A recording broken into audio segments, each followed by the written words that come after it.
Indrajit study point में आप सभी का स्वागत है। हम पढ़ रहे हैं एनसीईआरटी बुक क्लास 11th अध्याय 4 भारतीय कला और स्थापत्य में मौर्योत्तर कालीन प्रवृत्तियां भाग 3, जिसमें हम पश्चिम भारतीय गुफाओं के बारे में पढ़ेंगे कि पश्चिम भारत में कौन कौन सी गुफा है और क्या क्या प्रसिद्ध है उधर का, जिसको हम सब जानते हैं। ठीक है, इसके पहले आप मुझे बताएं कि आपको ये अध्याय, ये चैनल कैसा लगा। आप कमेंट बॉक्स में हमें कमेंट करके हमें बता सकते हैं। तो चलिए शुरुआत करते हैं। पश्चिम भारत में बहुत सी बौद्ध गुफाएं हैं जो ईसा पूर्व 2री शताब्दी और उसके बाद की बताई जाती है। मतलब अनुमान लगाया जाता है कि इतना का हो सकता है, बस उसके ज्यादा कुछ नहीं। इनमें वस्तुकला के मुख्यतः 3 रूप मिलते हैं। कौन से? गज पृष्ठीय मेहराबी छत। गज पृष्ठीय का मतलब होता है, गज मतलब होता है हाथी, तो शायद उसी को कहीं बनाया गया होगा। तो नीचे हम चलेंगे तो हमें दिखेगा फोटो के साथ, चाहे नहीं भी दिखे लेकिन आपके बुक में जरूर दिखेगा। यहाँ पर देखो गुफा संख्या 3 नासिक। ये नासिक में गुफा संख्या है जहां पर आपको एक से एक तरीके से अच्छा चीज देखने को मिलेगा। तो यहाँ पर समझते हैं, ऊपर हमने क्या पढ़ा? गज पृष्ठीय मेहराबी छत वाले चैत्य कक्ष, मतलब वो कक्ष है जहां पे हमें बहुत बड़ा बड़ा रूम जैसा, बरांडा जैसा दिखेगा, जो अजंता पीतल खोरा भज में पाए जाते हैं। कहाँ पे? भज में पाए जाते हैं। 2 नंबर गज पृष्ठीय मेहराबी छत वाले स्तंभों कक्ष। देखो ये जो स्तंभ, यहाँ पे जो पिलर दिख रहा है इसको स्तंभ बोलते हैं, और इसी पिलर के ऊपर हाथी का छाप बनाया गया है। इसके ऊपर ही छत टिका हुआ है। उसके ऊपर का जो लाइन है, एक लाइन, उस लाइन में भी देखोगे तो हाथी का ही दृश्य दिखेगा आपको चारों तरफ। बीच में जो बॉर्डर जैसा जा रहा है ना, हाथी का चित्र दिख रहा है, वैसा ही। तो ये महाराष्ट्र के थाना नादसर में मिलते हैं। कहाँ पे? थाना नादसर में मिलते हैं। और 3 नंबर सपाट छत वाले चतुष्कोणीय कक्ष। सपाट मतलब एकदम बराबर छत वाले चतुष्कोणीय मतलब चारों तरफ से उसका कोण बराबर वाला इलाका। तो चतुष्कोणीय कक्ष जिसके पीछे एक वृत्ताकार छोटा कक्ष होता है। मतलब उसके पीछे जाओगे तो आपको एक चरखुट्टा वहां पर कक्ष मिलेगा देखने के लिए, जैसे कि महाराष्ट्र के कोंडीवाइट में पाया गया है। कहाँ पे? कोंडीवाइट में पाया गया है। कभी आप जाना वहां पे तो आपको वो सब देखकर ही आना और बताना कि हमने ये देख लिया। चैत्य के विशाल कक्ष। कहाँ का?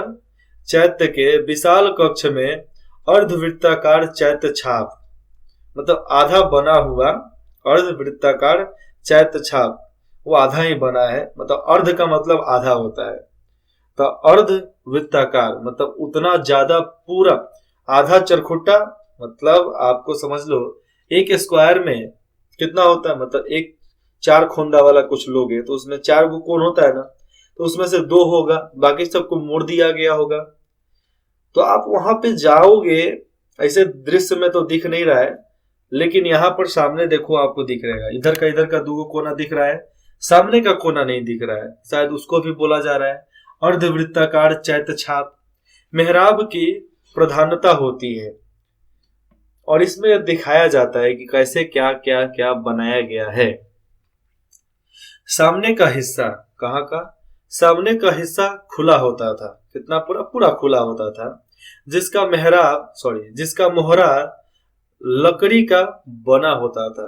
जिसका मोहरा का मतलब बॉर्डर होता है, तो बॉर्डर लकड़ी का बना होता था। और कुछ मामलों में बिना खिड़की वाले मेहराब पाए जाते हैं।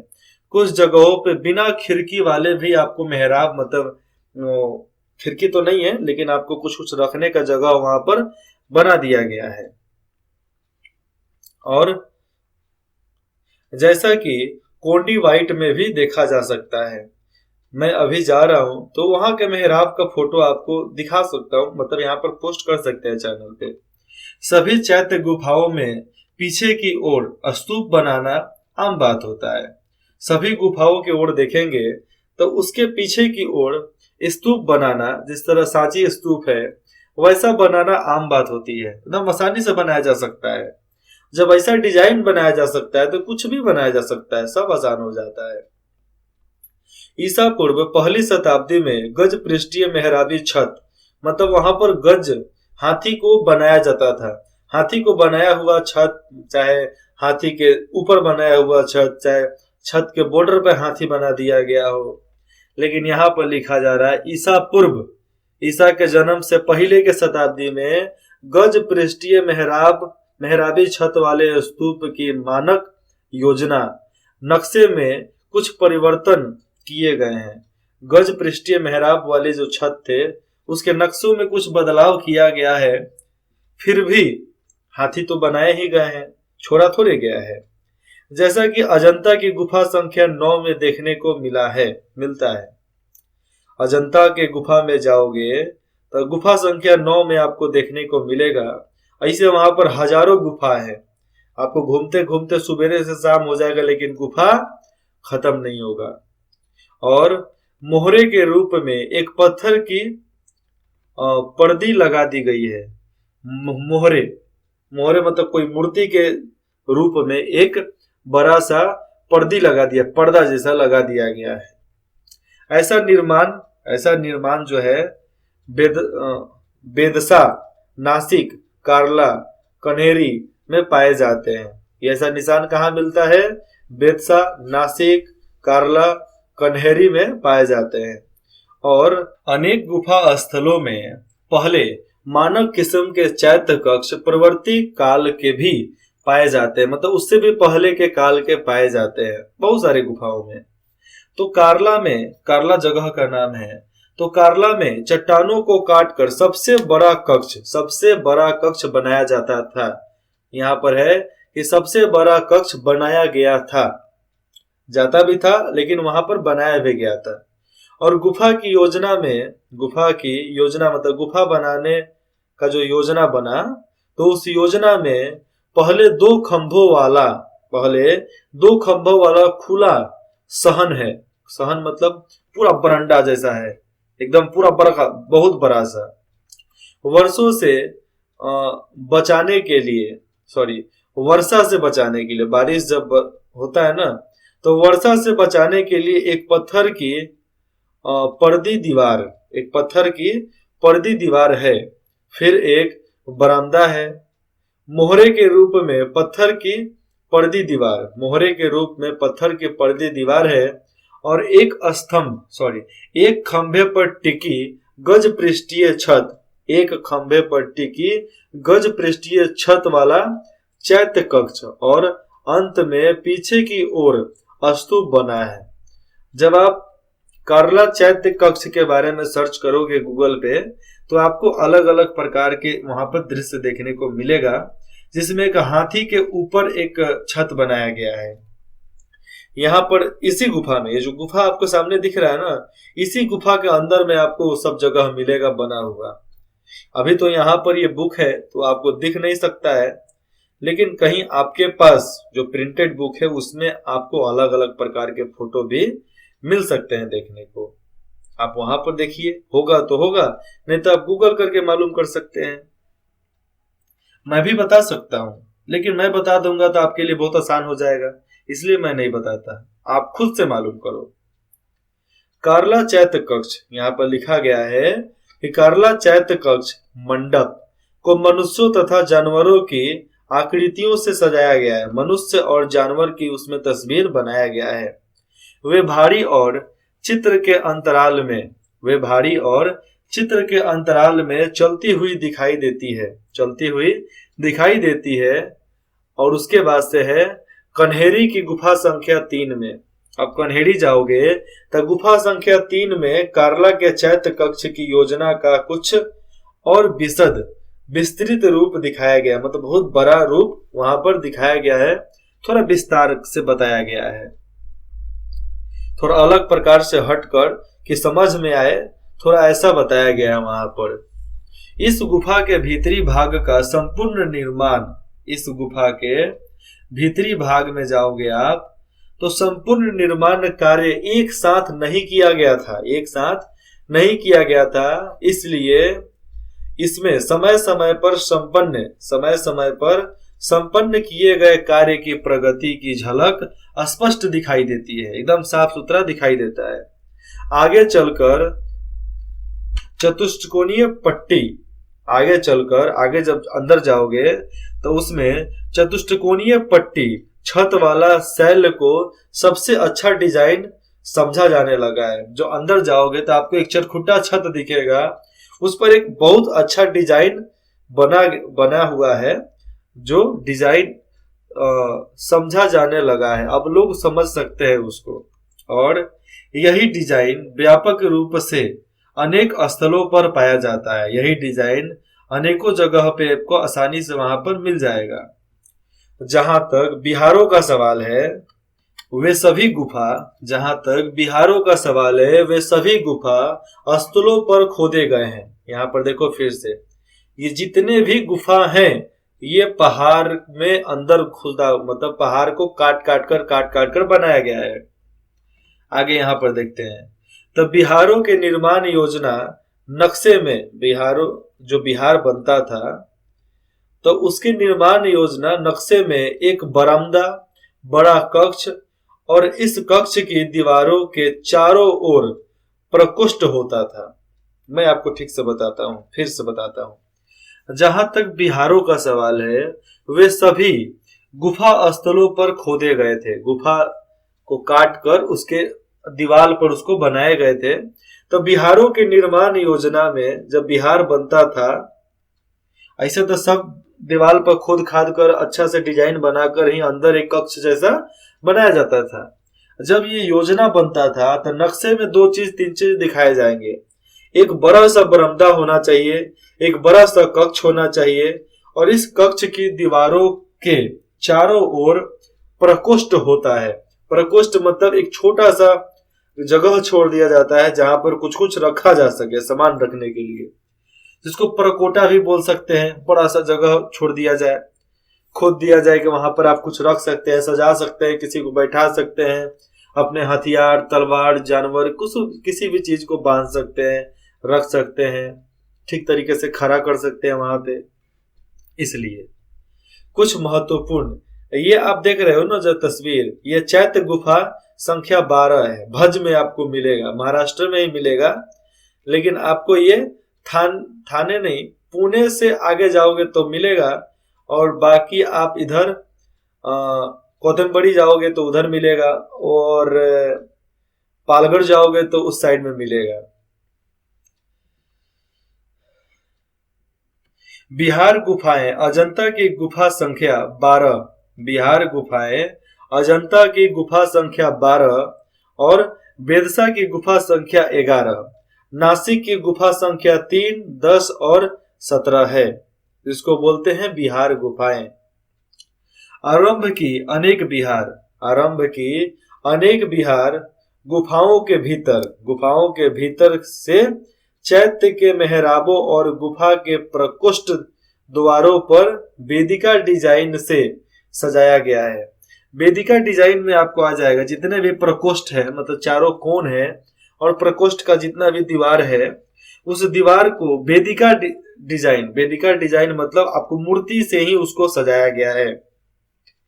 बाद में इस तरह की सजावट को छोड़ दिया गया, बाद में इस प्रकार की सजावट को छोड़ दिया गया, और नासिक की गुफा संख्या 3, 10, 17 में 3, 10, 17 में मोहरे की डिजाइन में, कितना मोहरे मतलब मोरे हुए के डिजाइन में, और किसी भी जानवर इंसान का डिजाइन उस पर, वैसे ही डिजाइन में एक अलग उपलब्धि हुई और एक नया डिजाइन सामने आ गया, और उसी डिजाइन उसी तकनीक को लोग सामने जितने भी कलाकार थे उसको लेकर चलने लगे।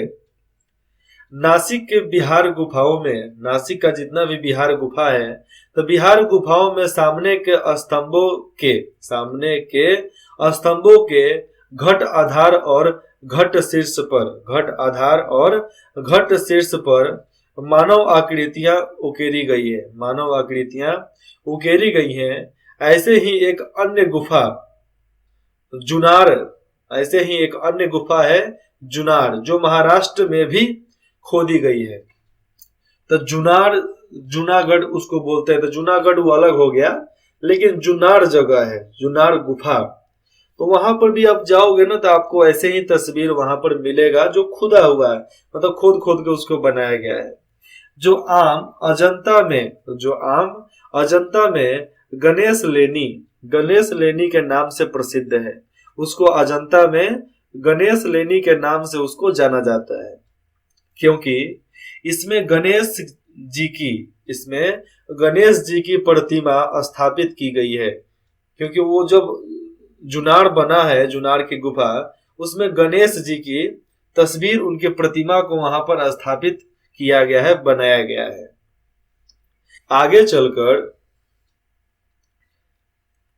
आगे चलकर इस बिहार के कक्ष के पीछे कुछ वर्षों के बाद आगे चलकर इस बिहार के पीछे एक स्तूप भी जोड़ दिया गया, एक स्तूप बना दिया गया, जिसे यह एक चैत्य विहार हो गया। क्या हो गया?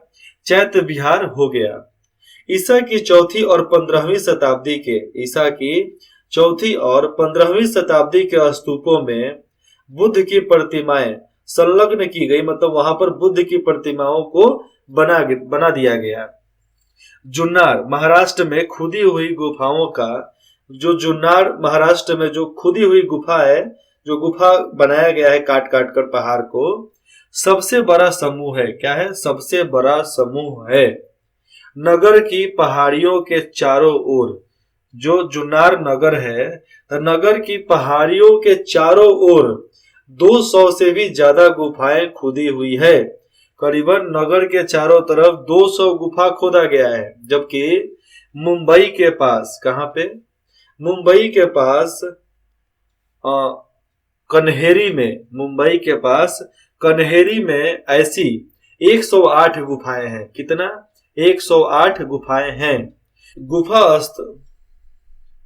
गुफा स्थलों में सबसे महत्वपूर्ण स्थल है, यहाँ पर देख लिया जाए, गुफा में सबसे महत्वपूर्ण जगह कौन कौन सा है?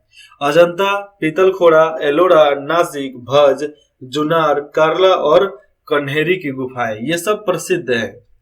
अजंता, एलोरा और कन्हेरी आज भी फल फूल रही है।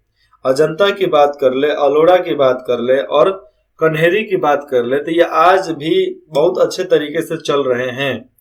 लेकिन बाकी सब पीतलखोरा, नासिक, भज, जुन्नार, ये थोड़ा मुश्किल में अब लग रहे हैं। कार्ला भी वैसी में है।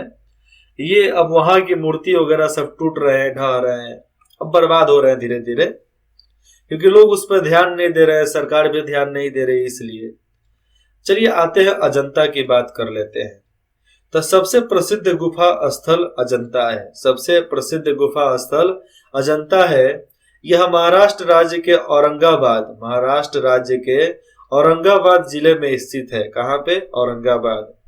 और वह भुसावल, जलगांव और औरंगाबाद के रास्ते से पहुंचा जा सकता है। महाराष्ट्र में कब पहुंचोगे वहां पे?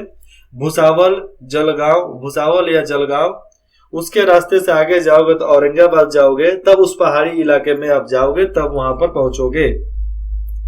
अजंता में कुल 226 गुफाएं हैं। कितना?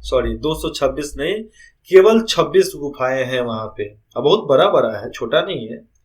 इनमें से 4 गुफाएं चैत्य गुफाएं हैं। 4 गुफाएं क्या है? चैत्य गुफाएं हैं। बड़ा बड़ा बरंडा वाला गुफा है, जिसका समय प्रारंभिक चरण यानी ईसा पूर्व 2री और 1ली शताब्दी, ईसा पूर्व मतलब ईसा के जन्म से पहले 2री या 3री शताब्दी, गुफा संख्या 10 और 9, ये सब ईसा के जन्म से 200-300 साल पहले ही बना दिया गया है। 200-300 वर्ष पहले ही बना दिया गया है। और प्रवर्ती चरण यानी ईसा की 15वीं शताब्दी,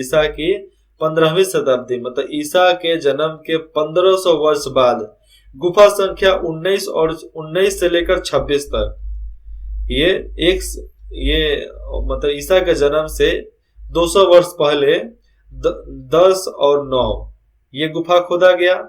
उसके बाद से 19 और 26 ये ईसा के जन्म के बाद करीबन 1500 वर्ष के बाद इसको खोदा गया था। समझ में आया कि नहीं आया? आ गया कि 1500 वर्ष के बाद तक इसको खोदा गया, 26 तक, और 10 और 9 तक कंप्लीट था आपको ईसा का जन्म से 200 वर्ष पहले ही। मतलब आज से करीबन 3300 साल पहले, कितना? आज से 3300 वर्ष पहले, 33।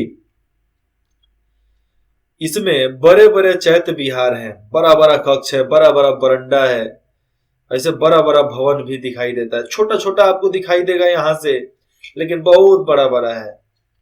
और ये प्रतिमाओं तथा चित्रों से अलंकृत है। ये जितने भी गुफा हैं इसमें प्रतिमा और चित्र बनाए गए हैं। आपको मैं यहाँ पर पेंसिल करके दिखा देता हूं तो आपको समझ में आएगा कि कैसे मैं बोल रहा हूं। ठीक है, ये आप यहाँ पर देख सकते हैं। ये देखो यहाँ पर आपको दिख रहा है। ओ, मैं रेड कर लेता हूं जरा इसको, तब आपको दिखा सकता हूं ठीक से।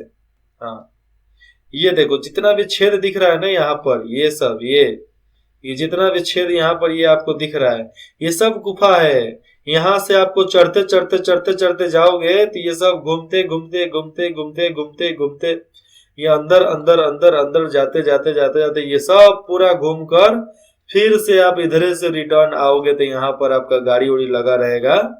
फिर यहाँ से आप उसको चढ़ कर जा सकते हैं। ये ऐसे उस जमाने के लोग बनाया करते थे, किसी एक मकसद से ही बनाते होंगे, दुश्मनों पर नजर रखने के लिए बनाते होंगे, चाहे खुद इसमें रहते होंगे। कुछ आशा नहीं है, मतलब किसी को उतना अनुमान नहीं है कि क्यों बनाए गए होंगे। आजकल घर में डिजाइनिंग बनाए जाते हैं, पीओपी, टाइल्स सब लगता है, क्यों? क्योंकि हम उसमें रहते हैं। अब ये इलाका सुनसान हो जाएगा, आज से 1-2 हजार साल बाद लोग यहाँ पर आएंगे तो बोलेंगे ओ हमारे पूर्वज बना कर गए हैं, कब्रिस्तान हो गया है, आई हो गया है, खंडर हो गया है कि नहीं? तो वैसे ही इसको पहाड़ को काट काट कर बनाया गया। क्यों बनाया गया?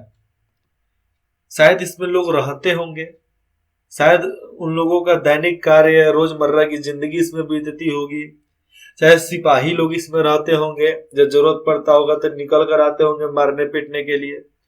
कुछ भी हो सकता है जी, आप भी अंदाजा कुछ अलग लगा सकते हैं। ऐसा नहीं कि जो किताब में पढ़ रहे हैं वही सही है, कुछ भी अंदाजा लगाओ। तो चलिए आगे जानते हैं। तो प्रतिमाएं उसमें तो है ही, और अजंता की एक ऐसा उदाहरण है, अजंता ही एक ऐसा उदाहरण है जहां ईसा पूर्व 1ली शताब्दी और ईसा की 15वीं शताब्दी के चित्र पाए जाते हैं। अजंता की गुफाएं एक ऐसा उदाहरण है जहां पर ईसा के जन्म से पहले भी और ईसा के जन्म के बाद भी वहां पर कुछ न कुछ चित्र वहां का पाया गया है, जो कुछ ईसा के जन्म के पहले के हैं, कुछ ईसा के जन्म के बाद के हैं।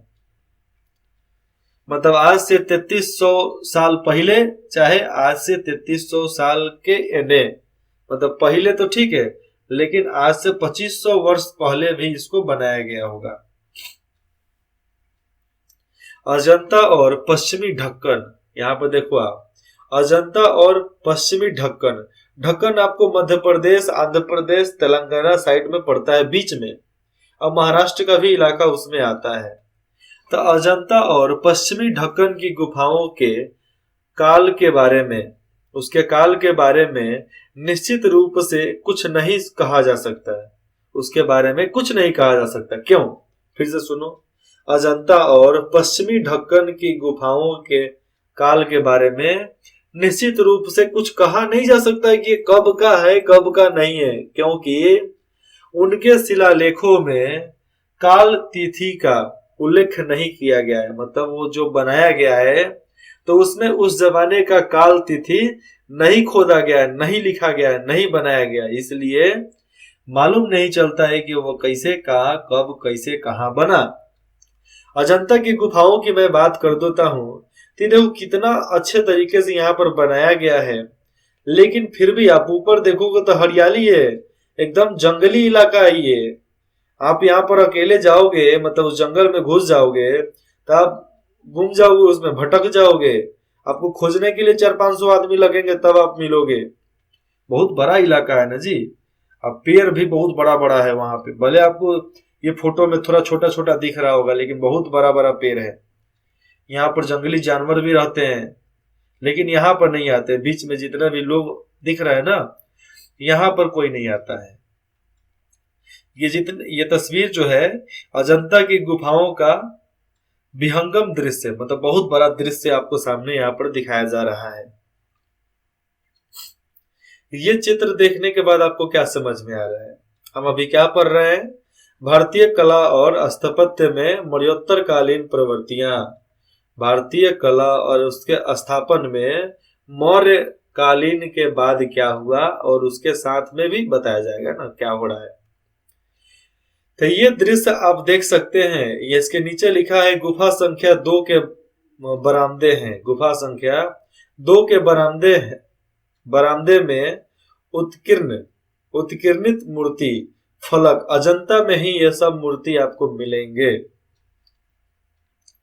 तो ये चित्र आप देखिए, उसके बाद मैं बताता हूं। ये चित्र है किसका है? बुद्ध का चित्र है। किसका? बुद्ध का। ये यशोधरा व राहुल का चित्र, गुफा संख्या 17 अजंता। यशोधरा उनकी पत्नी का नाम था। यशोधरा उनकी पत्नी का नाम था। सिद्धार्थ का नाम था भगवान बुद्ध का। उनको महात्मा बुद्ध बोलते थे, लेकिन वो खुद बोलते थे कि हमें महात्मा बुद्ध ही बोला जाए। तो महात्मा बुद्ध का जब बुद्ध शक्ति उनको नहीं मिला था, वो मतलब ज्ञान उनको नहीं मिला था, तो उसके पहले उनका बचपन का नाम सिद्धार्थ था, राजा सिद्धार्थ। उनकी शादी हुई तो उनकी पत्नी का नाम था यशोधरा। आप 8 क्लास को पढ़ोगे, 8 क्लास का हिंदी का किताब है, तो उसमें आपको ये समझ में आएगा सबके सब। और उनके बेटे का नाम था राहुल, जो करीबन 7 से 8 साल का था जब सिद्धार्थ उनको घर पे छोड़कर चले आए, भाग गए एक दिन। तो यहाँ पर यह दिखाया जा रहा है, जब बोधित्व प्राप्त करके जब वो ठीक तरीके से बुद्ध बन गए और उनको ज्ञान की प्राप्ति हो गई, जीवन और मरण की शक्ति उनमें आ गई, तो वो अपने घर पाटलिपुत्रा गए, जो आज पटना में स्थित है। वहां पर गए तो उनकी पत्नी यशोधरा और राहुल बोला, ये दोनों बोले कि हमारी क्या गलती है स्वामी पतिदेव। तो ये बोले, ना मैं तुम्हारा पति हूं, ना तुम्हारा पिता, ना तुम्हारा पति, ना तुम्हारा पिता, मैं महात्मा बुद्ध हूं। मैं महात्मा बुद्ध हूं। मैं किसी का कुछ नहीं लगता, मैं सबका सब कुछ हूं। मैं किसी का कुछ नहीं लगता, मैं सबका सब हूं। तो मुझे आप सबके सब में, मैं एक सन्यासी हूं, आप एक सन्यासी के रूप में लीजिए। तो उन लोगों ने कहा, हमारी क्या गलती थी? तो भगवान बुद्ध बोले, देखो बालक बालिके, तुम ना मेरी पत्नी हो, ना तुम मेरे पुत्र हो। तुम्हारा पति सिद्धार्थ था, तुम्हारा पिता जो था सिद्धार्थ था, मैं नहीं हूं, मैं सिद्धार्थ नहीं हूं। क्योंकि उसके बाद वो अपने नाम को भी छोड़ दिए, केवल बुद्ध बुद्ध बुद्ध, इन्हीं के नाम से उनको जाना जाता है। गौतम बुद्ध की कहानी तो आपको शायद पता होगा, नहीं पता होगा तो मैं बताता हूँ। गौतम बुद्ध, जिनका बचपन का नाम था सिद्धार्थ, राजा सिद्धार्थ। तो राजा सिद्धार्थ जो थे, उनके माता का नाम था महारानी माया देवी और पिता का नाम था राजा यशोधन। क्या नाम था उनका? राजा सुद्धोधन। वो सब, उनकी राजधानी पाटलिपुत्रा थी।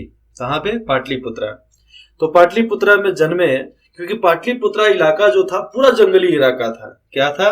पूरा जंगल वाला इलाका था भैया, एकदम जंगल था, इधर तो भारी जंगल था।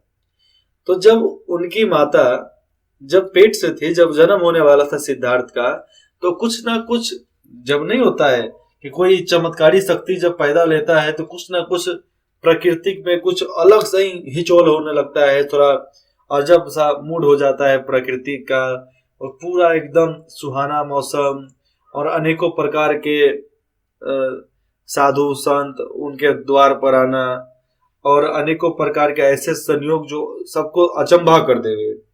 घटा गरजना, बिजली चमकना, और उसके बाद से आवाज आना, पानी बरसना, बहुत सारा, मतलब ऐसे ऐसे दृश्य सामने आ रहे थे जो पहले कभी नहीं हुए थे। जब उनका जन्म हुआ तो एक साधु आए थे, तो उनके पिता जो थे, पिता का नाम क्या था, मैंने क्या बताया था, सुदोधन। तो जो पिता थे उस साधु बाबा से पूछे कि हमारे बच्चे का भविष्य क्या होगा। तो साधु बाबा ने बोला कि ये बाद में जाकर बुद्ध को प्राप्त करेगा, ये बहुत बड़ा नाम कमाने वाला है, ये बहुत ज्यादा जाकर फेमस आदमी होगा। तो फिर राजा तो मान लिए कि ठीक है भैया, हमारे घर में एक देवता पैदा हुआ है। तो देवता पैदा हुआ यही मान कर वो चल रहे थे, तो हमारे घर में देवता पैदा हुआ है, ठीक है, मान गए देवता पैदा हुआ। तो वो जानते थे कि ये बाद में जाकर सन्यास ग्रहण कर लेगा, इसलिए उसको सिद्धार्थ के चारों तरफ एकदम सुंदर सुंदर लड़कियों का झमेला हमेशा रहता था कि तू रास लीला में डूब जा, रास लीला में रह जा। और उनको महल से कभी बाहर नहीं जाने दिया जाता था, उनको एकदम महल में कैद कर दिया गया था, महल में ही खुश रहो, बाहर मत जाओ, मतलब ऐसा उनका पिताजी बोला करते थे। उनका शादी करा दिया गया, बच्चा भी हो गया एक। तो फिर एक दिन वो चोरी छुपे महल से बाहर निकले, पूछकर, पिताजी से पूछकर। तो उधर गए तो घायल व्यक्ति को देखे, बूढ़ा व्यक्ति को देखे, भूख से तड़पते हुए व्यक्ति को देखे, बीमार व्यक्ति को देखे। तो इन्होंने सोचा कि अरे तेरी के, आज इनका ये हाल है, मतलब कल मेरा भी यही हाल होने वाला है, कल मेरा भी यही हाल होने वाला है, इसलिए मैं अभी ही क्यों नहीं सुधर जाऊं। तो अभी ही क्यों नहीं सुधर जाऊं, अभी ही क्यों नहीं जान लूं कि ऐसा क्यों हो रहा है। इसीलिए उन्होंने घर में बात किया, लोगों ने डांटा फटकारा, लेकिन फिर इन्होंने रात को चुपचाप घोड़ा को लिया और घोड़ा के साथ एक और सारथी जो था वो इनको साथ लेकर गया था। बाद में वो घोड़ा भी वापस लाना था ना, इसलिए। तो मतलब जब ये जा रहे थे महल छोड़कर, तो ऐसा संयोग था कि किसी की नींद नहीं टूटी, गेट खुला था आवाज नहीं किया, घोड़ा जा रहा था तो भी पैरों के आवाज नहीं आए। राजा, मंत्री, सैनिक सब सो चुके थे, कोई जगह ही नहीं था। और जब ये रात को निकल गए तब सब कोई जगा। तो जब इनको ढूंढा गया तो मालूम चला कि ये तो गायब है। लेकिन इन्होंने एक जगह पे बैठकर जब ध्यान मग्न थे तो मंत्री जी गए। मंत्री जी बोले कि आपको राजा साहब ने बुलाया है कि आप चलिए, आपके पिताजी ने बुलाया है, आप चलिए। इन्होंने बोला कि नहीं, मैं बुद्ध की प्राप्ति के लिए आया हूँ, ज्ञान की प्राप्ति के लिए आया हूँ। जब ज्ञान प्राप्त कर लूंगा तो मैं पाटलिपुत्रा मतलब अपने घर जरूर आऊंगा, लेकिन कुछ देर के लिए। तो जब ज्ञान प्राप्त कर लिए तो फिर अपने घर आए। घर आने के बाद सब बच्चा बच्चा सब था इनका, जो राहुल और यशोधरा, ये लोग रोने लगे कि प्रभु, हमारे स्वामी, हमारी क्या गलती थी, हमें आप छोड़कर क्यों चले गए। इन्होंने बोला, सिद्धार्थ तुम्हारा पति और तुम्हारा पिता था, मैं तुम्हारा कुछ नहीं लगता, ये हमारे पिता हैं, इनका मैं लगता हूं, क्योंकि ये हमको जन्म दिए हैं, ये माता पिता हमें जन्म दिए हैं। और उसके बाद वो निकल गए और कपिल वस्तु में ही आकर उन्होंने आसन अपना जमाया और वहां पर हजारों लोगों को वो दीक्षा दिया। दीक्षा मतलब शिक्षा दिया। और बिहार के ही वैशाली जिला में एक लड़की हुआ करती थी, आम्रपाली। इतनी सुंदर कि किसी एक से शादी करा दो तो पूरा हंगामा हो जाता था, इसलिए उसको नगर वधु बना दिया गया। नगर वधु मतलब पूरे क्षेत्र की पत्नी, उस नगर में जितने भी लोग हैं सबकी पत्नी। और वो सब लोग पैसा दिया करते थे कि ठीक है, तुम सच सच कर रखना, और जब तुम हमको बुलाओगी तो हम आएंगे जी। तो जो आम्रपाली थी, नगर वधु, वो रोज किसी ना किसी को बुलाती थी कि चलो ठीक है, आज तुम मेरे साथ रहोगे, आज तुम मेरे साथ रहोगे। बाद में वो इतना अमीर हो गई कि राजा लोग भी उसके सामने आते थे पैसा लेकर, भाई हमको भी रखो, हम भी तुम्हारे पति हैं। लेकिन कई राजाओं ने आपस में कट काट कर मर लिए। क्यों भैया, लड़की के चक्कर में कितना राजा मर गया। यहाँ पर बिहार के राजा, उत्तर प्रदेश के, झारखंड के, किधर के। बिहार कोई छोटा जगह थोड़े था जी। बिहार में था नेपाल, बंगाल, बांग्लादेश, ओडिशा, झारखंड, छत्तीसगढ़, मध्य प्रदेश, उत्तर प्रदेश, दिल्ली, पंजाब, हरियाणा, सब बिहार का इलाका था।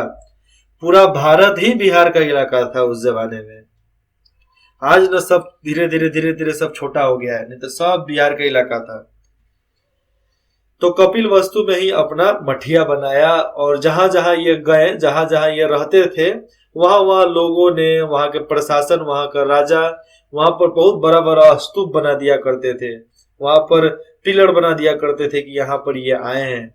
जो कलाकार इनको देखता था उस कलाकार को बुलाकर इनका दृश्य, इनका चित्र, इनका मूर्ति बनवा दिया जाता था। इसीलिए इनकी मूर्ति सबसे ज्यादा दिखाई देती है। और जब रोड पर चलते थे ना, सड़क पे, तो लगता था कि इनके साथ हजारों आदमी चल रहे हैं, अकेले नहीं, हजारों आदमी चल रहे हैं वैसा। ये सब अनुभव की बात होती है, एक दिन में नहीं होता है, ये बहुत कठिन परिश्रम के कारण ही मिलता है। और बाद में इन्होंने जो भी ज्ञान अर्जित किया नालंदा विश्वविद्यालय में, उसको सहेज कर रखा गया। लेकिन अंग्रेजों के वजह से हमारे नालंदा विश्वविद्यालय बिहार का जला दिया गया, जो करीबन 9 से 10 साल तक जलते रह गया। इतना किताब, इतना पुस्तक उसमें था कि इतना ज्ञान अर्जित किया गया था वहां पे, बहुत बड़ा, करीबन 10,000 विद्याएं वहां पर थी। उन सबको जला दिया गया करीबन 10 साल तक, उसमें अग्नि शांत नहीं हुआ, जलते रह गया हुआ। आज बिहार शिक्षा के मामले में सबसे पीछे चल रहा है। हम वादा करते हैं कि हम शिक्षा के मामले में बिहार को आगे निकालेंगे, और आप भी वादा करो कि हम बिहार को आगे निकालने में हमारी मदद करेंगे और बढ़ चढ़ कर सपोर्ट हमें करोगे आप। क्योंकि शिक्षा परमो धर्म, शिक्षा से बड़ा धर्म कोई नहीं होता है, माता पिता से बड़ा धर्म कोई नहीं होता है, माता पिता से बड़ा भगवान कोई नहीं होता है। तो हम अजंता के ही गुफाओं के बारे में पढ़ रहे हैं, तो अजंता की गुफाओं की शुरुआत हम नीचे से फिर से करेंगे, ठीक है। अभी हमने 10, 9, 19 और 26 की बात किए हैं। अब ये चित्र के बारे में मैंने बता दिया। अब गुफा संख्या 10, 9, 12 और 13 से मैं बताऊंगा अगले भाग में। तो इंद्रजीत स्टडी पॉइंट में जुड़ने के लिए आप सभी का बहुत बहुत धन्यवाद। आप सभी को जो भी डाउट, जो भी दिक्कत हो, कहीं भी संदेह हो, आप बेझिझक हमें कमेंट करके बता सकते हैं। हमें आपके कमेंट का बेसब्री से इंतजार रहेगा।